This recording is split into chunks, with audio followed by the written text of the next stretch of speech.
Hello friends, welcome back to Tamil wonders. இந்த வீடியோவில் நாம மனிதர்களால் கட்டப்பட்டிருக்கிற நம்ப முடியாத மற்றும் ஆச்சரியமான சில கட்டுமானங்களை பற்றி தான் பார்க்க போகிறோம். இந்த வீடியோவை பார்த்து முடிச்சதுக்கு அப்புறமா லைக் அண்ட் கமெண்ட் பண்ண மறந்துடாதீங்க. தி சைகான் டனல்.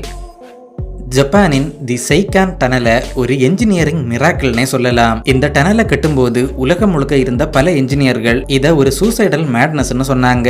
அதுக்கு காரணம் என்னன்னா, இந்த டனல் ஜப்பானின் சுகாரு வளைகுடால 54 கிலோமீட்டர் நீளத்துக்கு கடல் படுகைக்கும் கீழே பசிபிக் கடலின் மொத்த பிரஷரையும் தாங்கி 2 பெரிய தீவுகளை இணைக்கிறது மாதிரி கட்டப்பட்டிருக்கு. மனிதனால் இயற்கையை கட்டுப்படுத்த முடியுங்கிறதுக்கு இந்த சைகான் டனலை ஒரு உதாரணமா சொல்லலாம். ஜப்பானின் ஹோன்ஷு மற்றும் ஹொக்காய்டோ தீவுகளை இணைக்கிற இந்த டனல் கடல் மட்டத்தில இருந்து 250 மீட்டர் ஆழத்துல இருக்கு. இத கட்டுறதே ஒரு கெட்ட கனவு மாதிரி தான் இருந்திருக்கு. இத கட்டி முடிக்க 9 டெக்டானிக் பிளவுகளை கிராஸ் பண்ண வேண்டியிருந்தது. அன்ஸ்டேபிளா இருந்த எரிமலை பாறைகளை கடந்து போக வேண்டியிருந்தது. ஒவ்வொரு மீட்டர் தோண்டும் போதும் டனல் இடிஞ்சு விழுற ஆபத்தும் இருந்தது. இருந்தாலும் இதை சேஃபா கட்டி முடிக்க பாறை விரிசல்கள்ல கெமிக்கல் பேஸ்டை இன்ஜெக்ட் பண்ணி நீர் ஒழுகிறத தடுத்து 1 மீட்டர் திக்னஸ்ல ரெயின்ஃபோர்ஸ்டு காங்கிரீட் லைனிங் போட்டு ஒரு பெரிய கவசம் மாதிரி டனல் குழாயை உருவாக்கி இருக்காங்க. நிமிடத்துக்கு டன் கணக்குல கடல் தண்ணியை வெளியேற்ற இண்டஸ்ட்ரியல் பம்பிங் சிஸ்டம் இந்த டனல்ல பயன்படுத்தப்பட்டிருக்கு. இது தொடர்ந்து லீக்கேஜ் இருந்தாலும் டனல் ட்ரையா இருக்க ஹெல்ப் பண்ணும். இதை கட்டி முடிக்க இந்திய ரூபாய் மதிப்புல 81 கோடி ரூபாய்கள் செலவாகி இருக்கு. Three gorges dam.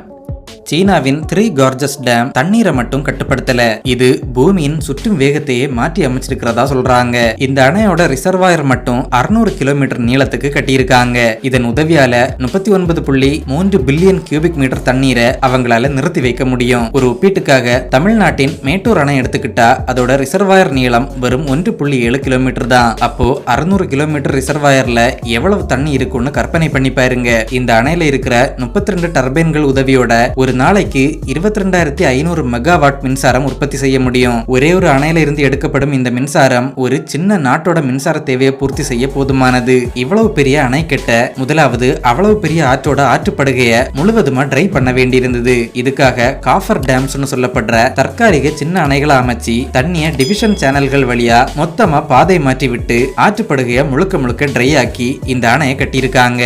இந்த அணையை கட்டி முடிக்க 3,53,000 கோடி ரூபாய் செலவாகி இருக்கு. Under water case pipelines. இந்த உலகத்தையே இயக்குற எரிபொருள் சக்தியை கடலுக்கடியில டிரான்ஸ்போர்ட் பண்றது பொறியியலின் உச்சகட்டம்னே சொல்லலாம். கடலடி கேஸ் பைப்லைன்கள் கண்ணுக்கு தெரியாத நரம்புகள் மாதிரி இருந்தாலும் நாடுகளோட எக்கானமி இந்த கேஸ் பைப்லைன்களை நம்பி தான் இருக்கு. இந்த பைப்லைன்களுக்காக ஸ்டீல் கிரேட் X80 ரக பைப்புகளை பயன்படுத்துறாங்க.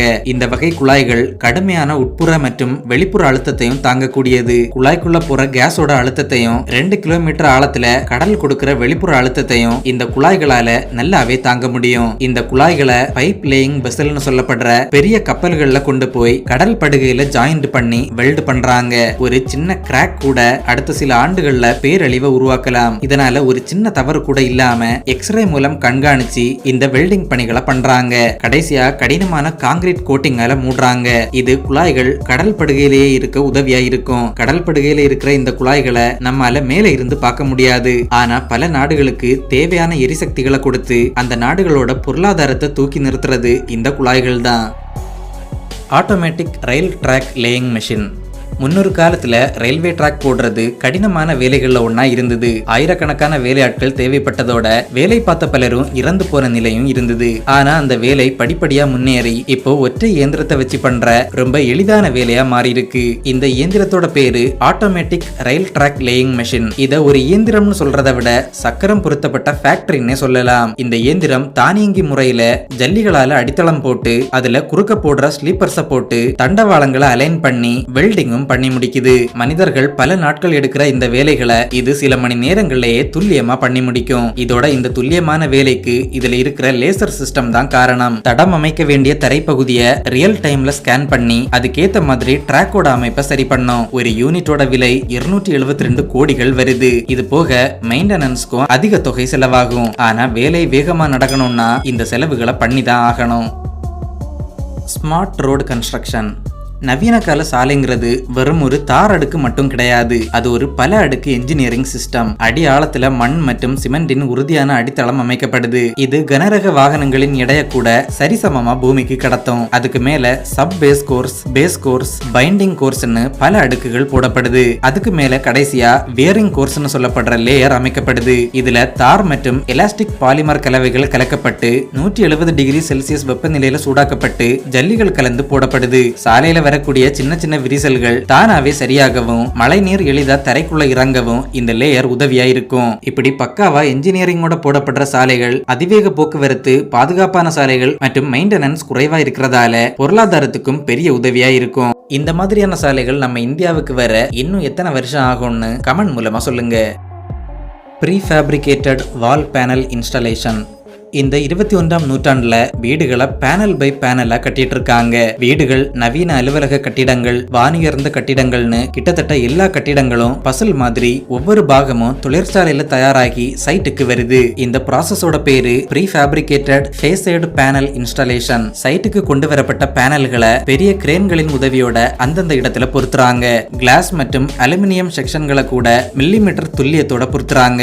ஒவ்வொரு பேனலும் ஃபேக்டரியிலேயே சரியான இன்சுலேஷன், டிரைனேஜ் மற்றும் ஏர் டைட் சீலிங் பண்ணப்பட்டு சைட்டுக்கு வரும். இதனால கட்டிட வேலை முடிந்த அடுத்த நொடியே நமக்கு வெதர் ப்ரூஃப், சவுண்ட் ப்ரூஃப் மற்றும் எனர்ஜி எஃபிஷியன்டான கட்டிடம் கிடைக்குது. சைட்ல லேசர் சென்சார்கள் மற்றும் பொசிஷனிங் இயந்திரங்கள் மூலமா ஒவ்வொரு 15 நிமிடத்துக்கும் ஒரு பேனல் இன்ஸ்டால் பண்ண முடியும். இப்படி பண்றதால ஒரு வானளாவிய கட்டிடத்தின் கட்டுமான பணிகள் கூட சில வாரங்களிலேயே முடிஞ்சிடும். நேரத்தோட சேர்த்து இது லேபர் காஸ்டையும் குறைக்குது. CMPN pavement system. சில பகுதிகளில் காங்கிரீட் மற்றும் தார் சாலைகள் போடும்போது அது தண்ணீர் நிலத்துக்கு போறதை தடுக்கிறதோட வெள்ளப்பெருக்கு காலங்களில் அதிக தண்ணீர் தேங்குறது, டிரைனேஜ் ஓவர்லோடு மற்றும் கோடை காலங்களில் வெப்பநிலையை உயர்த்துறது மாதிரி பல பிரச்சனைகள் வரும். இதையெல்லாம் சரி செய்யறது மாதிரி கொண்டு வரப்பட்ட பேவ்மெண்ட் சிஸ்டம் தான் CMPN பேவ்மெண்ட் சிஸ்டம். இதெல்லாம் ஹை டென்சிட்டி பாலிப்ரொபிலீனால பண்ணப்பட்ட கிரிட்டுகள். இதை நிலத்துக்கு மேல போடும்போது இது தேனீ கூடுகள் மாதிரி அருங்கோண பேட்டர்னை உருவாக்கும். இந்த துளைகளை மண் அல்லது சின்ன ஜல்லிகள் போட்டு மூடுறாங்க. இந்த அமைப்புக்கு மேல சாலைகளோ அல்லது பேவ்மெண்டோ போடும்போது 100 டன் எடையை தாங்குற அளவுக்கு வலுவான சாலைகளை நம்மால போட முடியுது. ஆனா இதோட உண்மையான பயன் இதோட மழை நீர் வடிகால் திறன் தான். கீழே இருக்கிற CMPN பேவ்மெண்ட் காரணமா ஒரு சொட்டு தண்ணி கூட ரோட்ல நிக்காம அடுத்த நொடியே மண்ணுக்குள்ள போயிருது. இதை இன்ஸ்டால் பண்ண ஒரு சதுர மீட்டருக்கு 5000 ரூபாய் வரைக்கும் செலவாகும். ஆனா தண்ணி தேங்காத, மழையால அடிச்சிட்டு போகாத வலுவான சாலைகள் கிடைக்கும். சாலைகளுடைய வாழ்நாளும் அதிகரிக்கும். EVR ground foundation system. ஒரு பில்டிங் எவ்வளவு ஸ்ட்ராங்கா இருக்குங்கிறத அதை தாங்கி நிக்கிற பேஸ்மெண்ட் தான் முடிவு பண்ணுது. பேஸ்மெண்ட் வீக்கா இருந்தா மொத்த கட்டிடமும் இடிஞ்சு விழுற அபாயம் இருக்கு. இந்த பேஸ்மெண்ட கழிவு பொருட்களை பயன்படுத்தி வலுவா பண்ண முடியும்னு ஜெர்மனியை சேர்ந்த EVR நிறுவனம் பண்ணி காட்டியிருக்காங்க. பேஸ்மெண்ட்ல வழக்கமா பயன்படுத்தப்படுற காங்கிரீட் இல்லாம நாம வேஸ்ட்னு தூக்கி போட்ட கண்ணாடி கழிவுகளை ரீசைக்கிள் மூலமா பேஸ்மெண்டா மாத்துறாங்க. இதை இவங்க செல்லுலார் கிளாஸ் பேனல்னு சொல்றாங்க. கண்ணாடிகளை பொடியாக்கி உருக்கி காற்றை உள்ள ஊதி கண்ணாடி பிளாக்குகளா உருவாக்குறாங்க. இந்த செல்லுலார் கிளாஸ் பேனல்கள் 100% வாட்டர் ப்ரூஃப், நல்ல வலுவான அமைப்பு மற்றும் வெப்பத்தை தாங்கும் திறனோட வருது. எடை குறைவாகவும் அதே நேரத்துல லோடு பியரிங் ஃபவுண்டேஷன் மாதிரியும் வேலை செய்யுது. இதன் மூலமா ஃபவுண்டேஷன் போடும்போது அது ஃபவுண்டேஷனாகவும் அதே நேரத்துல இன்சுலேஷனாகவும் வேலை செய்யுது. குளிர்காலத்துல உட்புற சூடு உள்ளே தங்குறதால வீடு கதகதப்பா இருக்கும். குளிரும் ஹியூமிடிட்டியும் அதிகமா இருக்கிற இடங்களுக்கு இது சிறந்தது. இதை இன்ஸ்டால் பண்ண ஒரு மாடர்ன் ஹவுஸுக்கு 32 லட்சம் வரைக்கும் செலவாகும். ஓகே ஃப்ரெண்ட்ஸ், இதோட இந்த வீடியோ முடியுது. இந்த மாதிரியான கட்டுமானங்கள் பத்தி நீங்க என்ன நினைக்கிறீங்கன்னு கமெண்ட் மூலமா சொல்லுங்க. இந்த வீடியோ உங்களுக்கு பிடிச்சிருந்தா லைக் அண்ட் ஷேர் பண்ணுங்க. இன்னும் இதே மாதிரியான வீடியோக்களுக்கு தமிழ் ஒண்டர்ஸ் சேனலை சப்ஸ்கிரைப் பண்ணுங்க.